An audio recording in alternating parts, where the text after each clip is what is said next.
Yeah, let's figure that's what I'll do.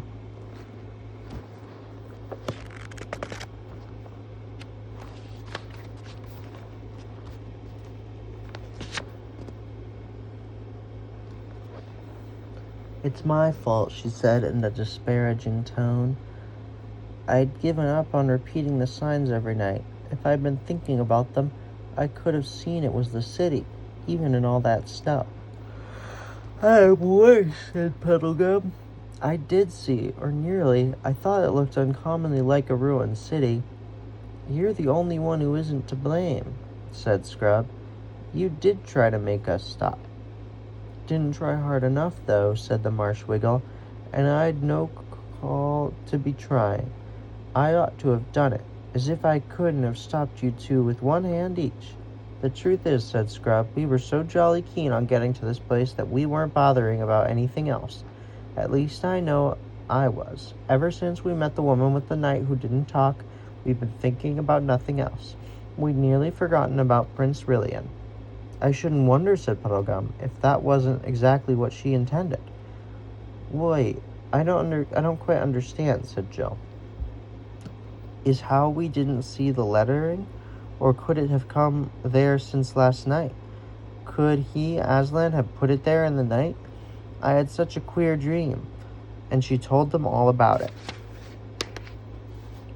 Why, you chump, said Scrub. We did see it. We got into the lettering, don't you see?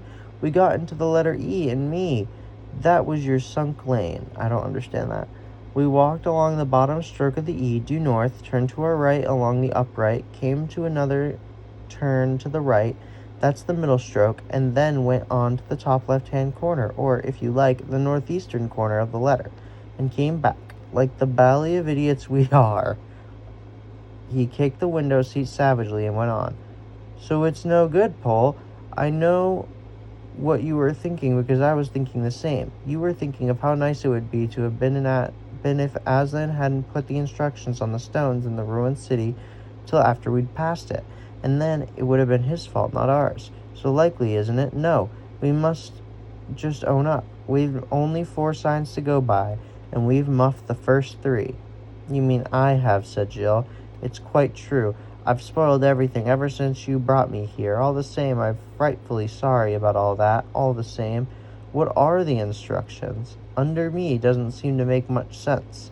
Yes, it does, though, said Puddlegum. It means we've got to go look for the prince under that city. But how can we? Asked Jill. That's the question, said Puddlegum, rubbing his big frog-like hands together. How can we now? No doubt, if we'd had our minds in our job when we were at the ruinous city, we'd have been shown how, found a little door or a cave or a tunnel, met someone to help us. Might have been, you never know, Aslan himself. We'd have got down under those paving stones somehow or another. Aslan's instructions always work. There are no exceptions. But how to do it now? That's another matter. Well, we shall just have to go back, I suppose, said Jill. Easy, isn't it, said Puddlegum. We might try opening that door to begin with. And they all looked at the door and saw that none of them could reach the handle, and that almost certainly no one could turn it if they did. Do you think they won't let us out if we ask? Said Jill. And nobody said, but everyone thought, supposing they don't. It was not a pleasant idea. Puddlegum was dead against the idea of telling the giants their real business and simply asking to be let out. And of course the children couldn't tell without his permission, because they had promised, and all 3 felt pretty sure that they would be no chance of escaping from the castle by night. Once they were in their rooms, with the doors shut, they would be prisoners till morning. They might, of course, ask to have their doors left open, but that would rouse suspicions. Our only chance, said Scrub, is to try to sneak away by daylight. Mightn't there be an hour in the afternoon when most of the giants are asleep? And if we could steal down into the kitchen, mightn't there be a back door open? It's hardly what I call a chance, said the Marsh Wiggle, but it's all the chance we're likely to get. As a matter of fact, Scrub's plan was not quite so hopeless as you might think. If you want to get out of the house without being seen, the middle of the afternoon is in some ways a better time to try it than in the middle of the night. Doors and windows are more likely to be open, and if you are caught, you can always pretend you weren't meaning to go far and had no particular plans. It is very hard to make either giants or grown-ups believe this if you're found climbing out of the bedroom window at 1 o'clock in the morning. We must put them off their guard, though, said Scrub. We must pretend we love being here and are longing for this autumn feast. That's tomorrow night, said Puddlegum. I heard one of them say so. I see, said Jill. We must pretend to be awfully excited about it and keep on asking questions. They may think we're absolute infants anyway, which will make it easier.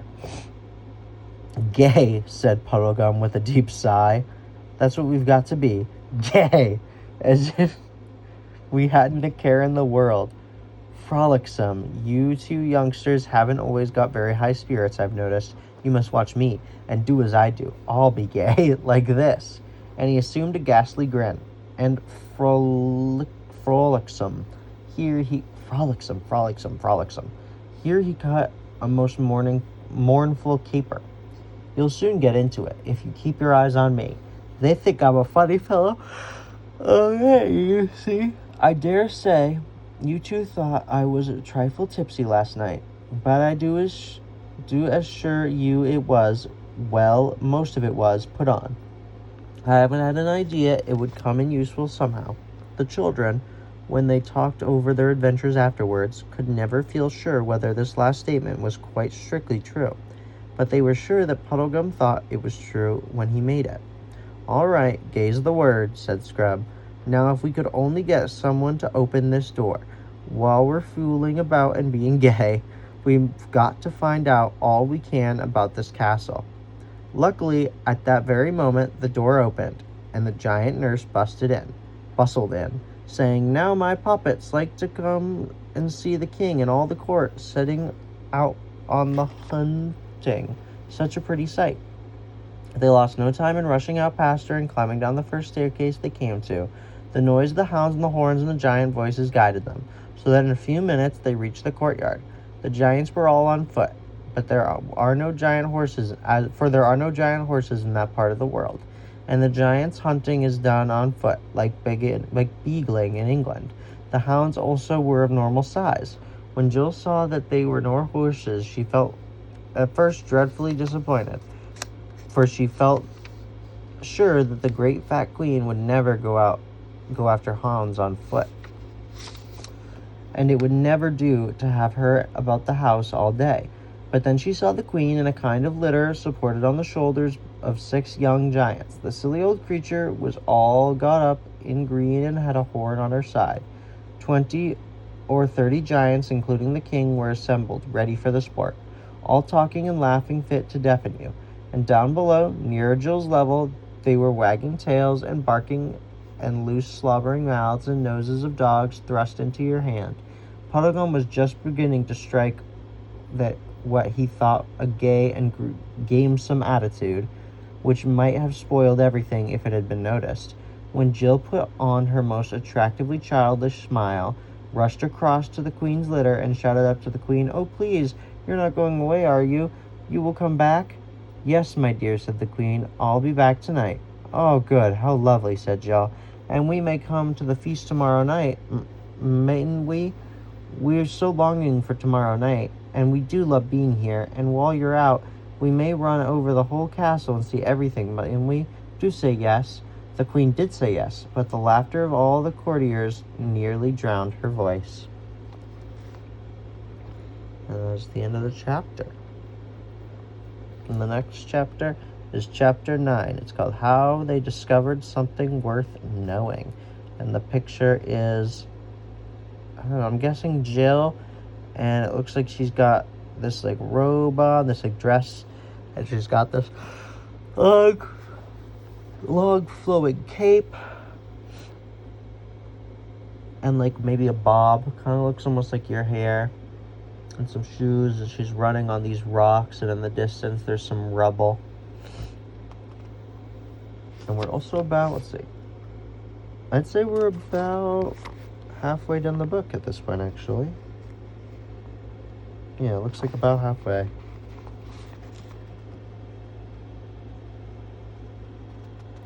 Let's do a little bit of this chapter, because that one was just the end. The others admitted afterward that Jill had been wonderful that day. As soon as the king and the rest of the hunting party had set off, she began making a tour of the whole castle and asking questions, but all in such an innocent, babyish way that no one could suspect her of any secret design.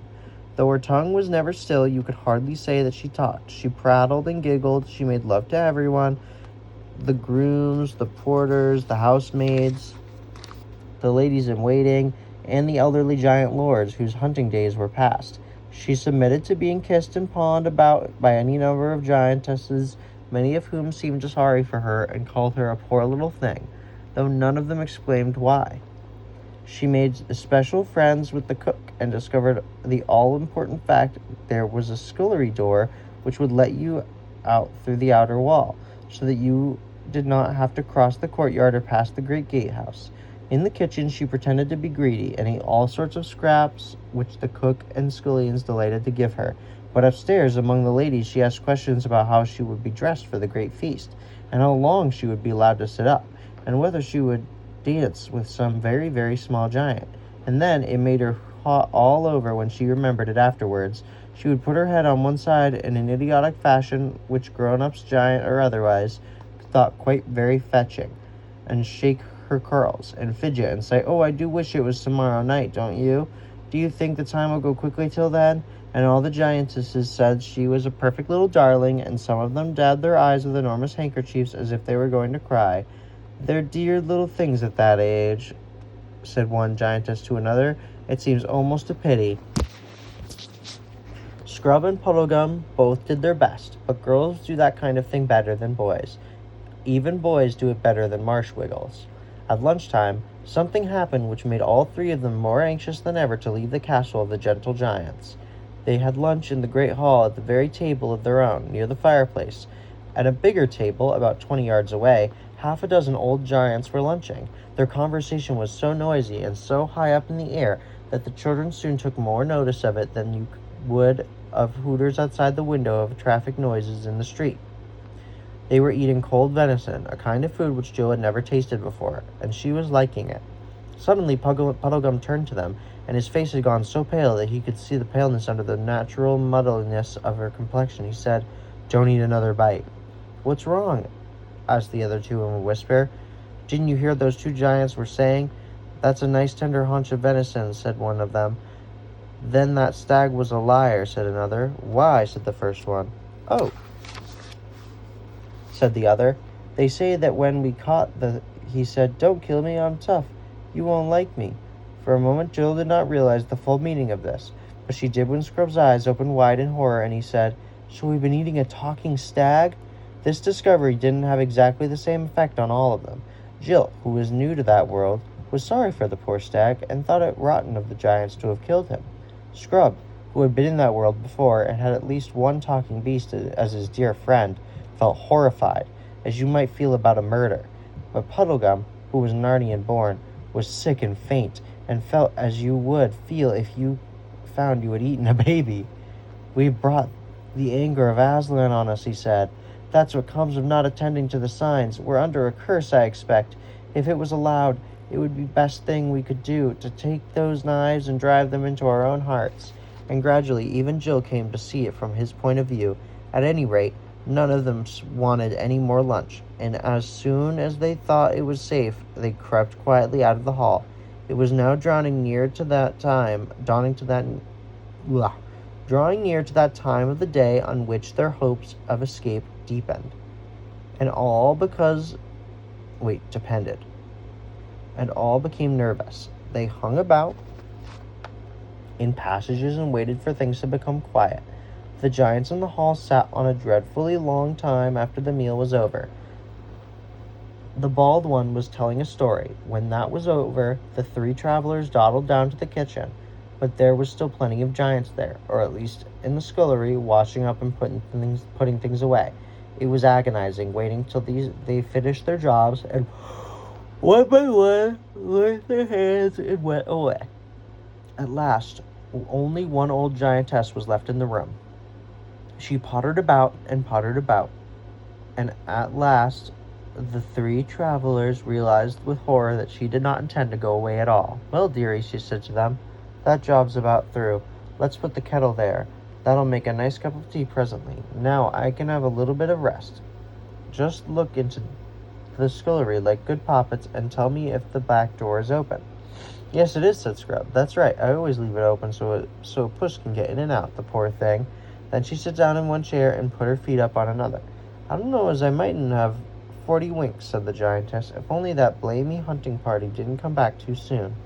All their spirits leaped up when she mentioned 40 winks, and flopped down again when she mentioned the return of the hunting party. When do they usually come back? Asked Jill. You never can tell, said the giantess. But there, go and be quiet for a bit, my dearies.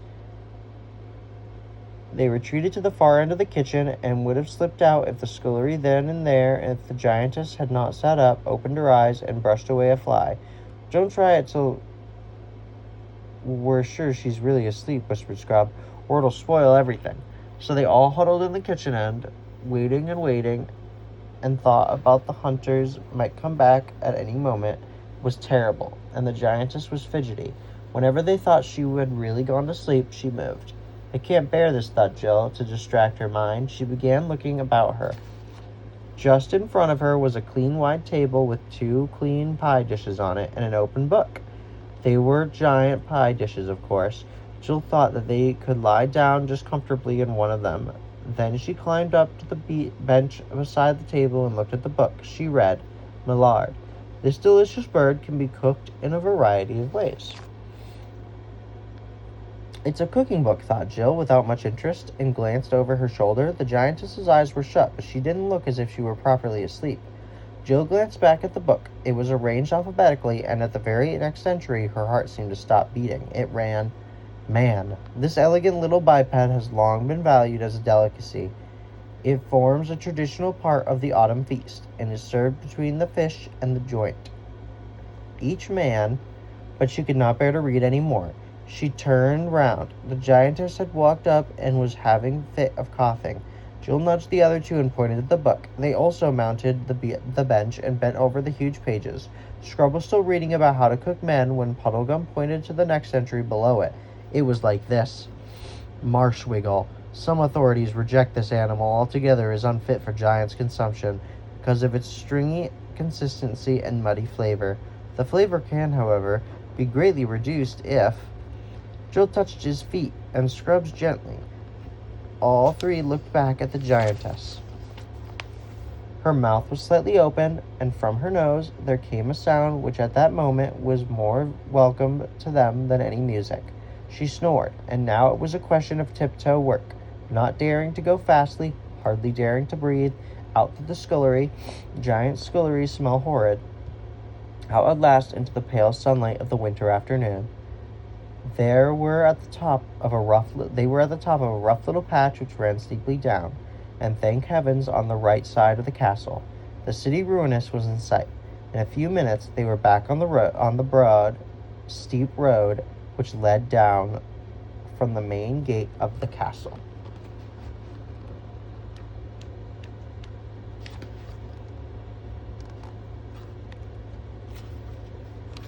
Crazy, Cleo. You hearing this stuff? You hearing this stuff, Cleo? I was right all along. The giants were going to try to eat them in the autumn feast. Just so good at all.